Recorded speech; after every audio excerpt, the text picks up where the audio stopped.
ఆప్కి అదాలత్లో BSP leader Mayawati గారి మీదున్న ఆరోపణ. ఈవిడ వ్యక్తిగత సంబంధాన్ని అసలు లెక్క చేయట్లేదు. మాయావతి గారు, సోనియా గారు మీతో ఫ్రెండ్షిప్ చేయాలని చేతులు అందించారు. మీ బర్త్డే కేక్ తిన్నారు, మిమ్మల్ని డిన్నర్కి పిలిచారు. కానీ మీరు ఆవిడ ఫ్రెండ్షిప్ ని స్వీకరించకుండా నిరాకరించారు.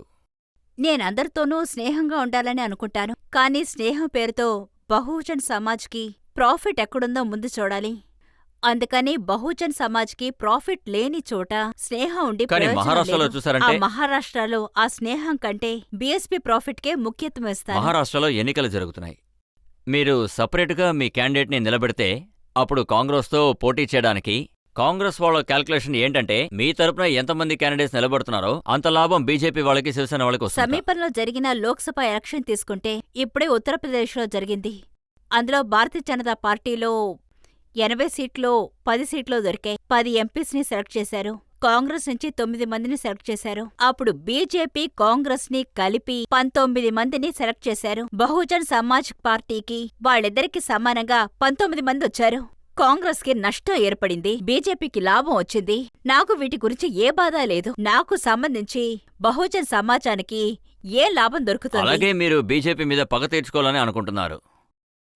నేనేమో బీజేపీ విషయంలో ఏం చెప్తున్నానంటే, మీరు కూడా ఒక ఒకసారి నిమిషం అన్నారు ఉండండి. కదా, నన్ను మాట్లాడనివ్వండి. చెప్తాను. నన్ను నేను చెప్పాను. మాట్లాడనివ్వండి. మీకు కానీ- నేను సమాధానం చెప్తాను. నా సమాధానం సరే, అంటే చెప్పండి. మీరే ఆశ్చర్యపడతారు.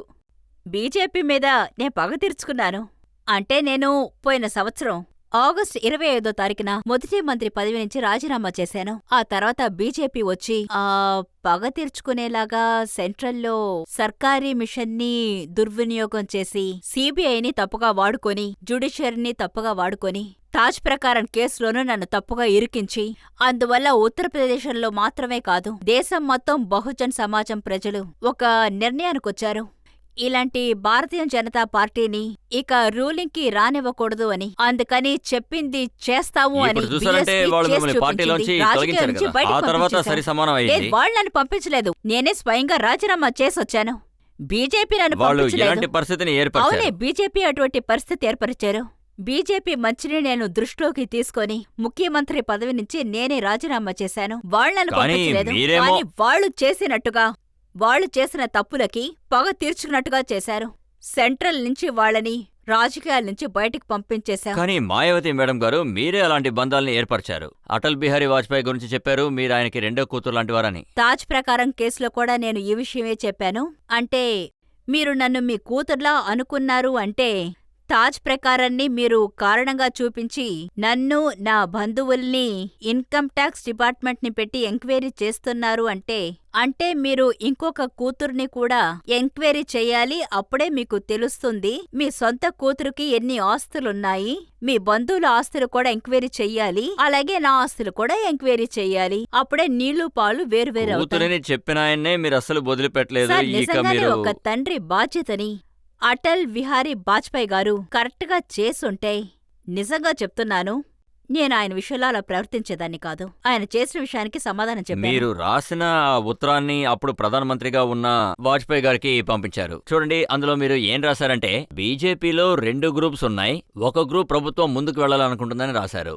బీజేపీలో 2 లాబీలున్నాయని ఎవరికి తెలీదు. ఒకటి అటల్ బిహారీ వాజ్పేయి లాబీ, ఇంకొకటి ఎల్కే అద్వానీ సరే, లాబీ. ఈ లాబీలో మీకు ఎవరు సపోర్ట్ చేశారు, ఎవరు శత్రువులుగా ఉన్నారు? అది చూశారు అంటే ఆ 2 లాబీలు నేను వాళ్ళకి దగ్గర అవ్వాలని అనుకున్నారు. అలాగా? కానీ నేను ఎవ్వరికీ దగ్గర కావాలని అనుకోలేదు. ఈ అమ్మాయి ఎవరికీ దగ్గరవ్వదని వాళ్ళకే తెలిసిపోయింది. అందుకని ఈ అమ్మాయిని 5 ఏళ్ళు ముఖ్యమంత్రిగా పెట్టుకుంటే మనం అనుకునే విధంగా ఏమీ జరగదని తెలిసిపోయింది. మాయావతిని పెట్టుకొని ఆల్ ఇండియా లెవెల్లో లాభం పొందాలనే కలలు జరగకుండా మీకు వాళ్ళు పోయింది. చాలా క్లియర్ గా చెప్పారా, మీరు ఇటువైపు రండి లేకపోతే అక్కడే ఉండిపోండి అని? లేదు, వాళ్ళు 2 పక్కలు లాగుతూ ఉన్నారు. ఒకవైపు వాజ్పేయి గారు ఏమనుకున్నారంటే తను మన లాబీలో ఉండాలి అని, అద్వానీ గారు ఏమనుకున్నారంటే మన లాబీలో ఉండాలి అని. నేనెందుకు ఒకరి లాబీలో ఉండాలి? బహుజన్ సమాజ్ పార్టీ ఒక independent party, national level party. ఆ పార్టీకంటూ ఒక గౌరవం ఉంది, మాకంటూ ఒక స్టేటస్ ఉంది.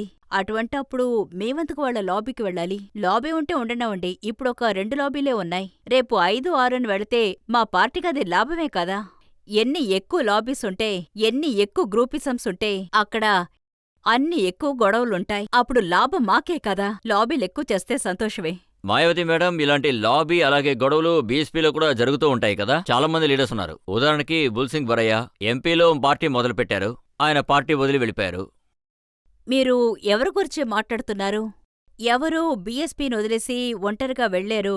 బహుజన్ సమాజ్ వాళ్ళతో వెళ్లలేదు. మాయావతి గారు, ఇంకొంతమంది కూడా ఉన్నారు. ఉదాహరణకి నేను బరయ్య గురించి చెప్పినట్టు, అదే విధంగా రాషిద్ అల్వి గారు ఉన్నారు. మీ మీద సిబిఐ రైడ్ జరిగినప్పుడు ఆయన మీ అలాగా? భద్రత కోసం నిలబడ్డారు. పార్లమెంట్లో ఓ, మీకోసం ఆయన- ఎక్కువగా గొడవపడ్డారు. ఆయన పార్టీలో ఉన్నంత వరకు ఆయనకున్న బాధ్యత ఆయన చేశారు. మాయావతి గారికి నచ్చితే వాళ్ళు పార్టీలో ఉంటారు, లేదు, లేకపోతే బహుజన్ లేదు. సమాజాన్ని ఇష్టపడినవారు. అంటే ఎవరు మాయావతి? ఇష్టపడినవారు. మీరు తప్పుగా చెప్తున్నారు. పార్టీలో చూసారంటే నేను చెప్పేది కేవలం మీ కంట్రోల్ కాదు, మాత్రమే కాదు. ఉంది. ఒకే ప్రభుత్వం లాగా కాదు, నడుస్తుంది. అలా కాదు. నా కంట్రోల్లో ఉందంటే ఆ డిసిప్లిన్ని మెయింటైన్ చేయడం కోసం మాత్రమే. పార్టీలో ఒక కట్టుపాడుంది. దానివల్లే పార్టీ ముందుకు వెళ్తోంది. నేను మీరు మీకు చూసారంటే ఒక విషయం చెప్తాను వినండి. ఉత్తరప్రదేశ్లో ఎక్కువ శక్తి ఉన్నది మీ పార్టీకే.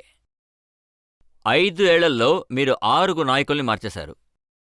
రాజ్ బహదూర్, సోనీలాల్ పటేల్, అలాగే జంగ్ బహదూర్ పటేల్, భగవత్ పాల్, బర్ఫరాం వర్మ, దయారాం వర్మ తరచూ ట్రాన్స్ఫర్ చేశారు. లేదు, వాళ్ళని నేను మార్చలేదు. బహుజన్ సమాజ్ పార్టీని వాళ్లే వదిలేసి వెళ్లేరు. వాళ్ళని నేను వాళ్ళంతా మార్చలేదు. వాళ్లే వదిలి వెళ్ళిపోయేలా పరిస్థితులు మీరు అలాంటి సృష్టించారా? పరిస్థితి నేను ఏర్పరచలేదు. కానీ వాళ్ళకి వేరే పార్టీస్ నుండి డబ్బు అవకాశం దొరకగానే బీఎస్పీలో ఇది దొరకదని తెలుసుంటుంది. బీఎస్పీని మేము సృష్టించినప్పుడు ప్రజలు వేగంగా బీఎస్పీకి వస్తున్నారు. అలా వేగంగా వచ్చే ప్రజల్ని అర్థం చేసుకోవడానికి సమయం పడుతుంది. మేం వాళ్ళకి బాధ్యత ఇవ్వగానే కొందరు తప్పుడు దారిన వెళ్తున్నారు. అలా వెళ్లే వాళ్ళని మనమేం మాయావతి చేయలేం. మేడం గారు, మీరు ప్రారంభ దశలో బాంబ్ షెఫ్ గురించి మాట్లాడారు. DS4 గురించి మాట్లాడినప్పుడు ఆ టైంలో ఇద్దరుండేవారు, రామ్ సమూచ్ ఇంకా తేజేంద్ర సింగ్ జల్లి. ఆ టైం నుంచే అలాగైతే మీరే చెప్పండి, ఇప్పుడు వాళ్ళు ఎక్కడైనా కనిపిస్తున్నారా? వాళ్ళ గురించి మాట్లాడుతున్నారే, వాళ్ళు వాళ్ళు బయటికి ఎక్కడైనా రాలేని కనిపిస్తున్నారా? విధంగా మీరు వాళ్ళని మాయం చేశారు. కాదు, దీని అర్థం ఏమిటంటే బహుజన్ సమాజ్ తీసుకునే నిర్ణయాలు తప్పు కాదు అని. అందుకే వాళ్ళతో ఎవరూ వెళ్ళడం లేదు. బహుజన్ సమాజ్ మాయావతితో ఉంది. మీరే ఆ విషయం స్వయంగా ఇప్పుడు ఒప్పుకున్నారు. నేను మీకు చెప్పాలనుకుంది ఇదే. ఇది కన్ఫర్మ్. బహుజన్ సమాజ్ పార్టీలో మాయావతికి ఇష్టమైన వాళ్ళు మాత్రమే ఉండగలరు. కాదు, బహుజన్ సమాజంలో ఉన్న పార్టీ ఆ మూర్ఖులేం కాదు. ఎవరు మంచివాళ్ళో ఎవరు చెడ్డవాళ్ళో వాళ్ళకి బాగా తెలుసు. వాళ్ళు వాళ్ళ లీడర్ వాళ్ళ మంచేమిటో బాగా చూస్తున్నారు అని. బీఎస్పీ వదిలి వెళ్లిన వారు ఎవరి చేతిలోనో కీలుబొమ్మయి ఉన్నారు. అందుకని ప్రజలు వాళ్ళ వెనక వెళ్లరు. మాయావతి మేడం గారు, సరే ఆ విషయం వదిలేయండి. మీరు ఏర్పరిచే సంబంధాల గురించి మాట్లాడదాం. అంటే లాల్జీ టండన్ ప్రతి సంవత్సరం మీరు ఆయనకి రాఖీ కట్టడానికి వెళ్తారు. తర్వాత ఈయన లాల్జీ టండన్ కాదు, అత్యాశ చెందినవారని అంటారు. అది అన్నా చెల్లెళ్ల బంధం ఎంతో పవిత్రమైంది. ఆ బంధాన్ని పణంగా తీసుకొని లాల్జీ టండన్ లేదా వేరే బీజేపీ నాయకులు రాజకీయ ఆటలు ఆడితే దానికి ఎన్నడూ నేను అనుమతించను. అయితే ఈ సంవత్సరం మీరు రాఖీ కట్టడానికి వెళ్ళట్లేదు. ఇప్పుడు నేను స్వయంగా వెళ్లి ఎవరింటికి రాఖీలు కట్టను. ఎవరైనా నా ఇంటికొచ్చి రాఖీలు కట్టించుకోవడానికొస్తే, అంటే మనిదాభిమానం కారణంగా నేను వాళ్ళని ఇంట్లోంచి బయటికి పంపించేయలేను. రాఖీ కట్టించుకోవడానికి ఎవరైనా ఇంటికొస్తే, మీరు మా ఇంటికొస్తే కూడా నేను మీకు రాఖీ కడతాను.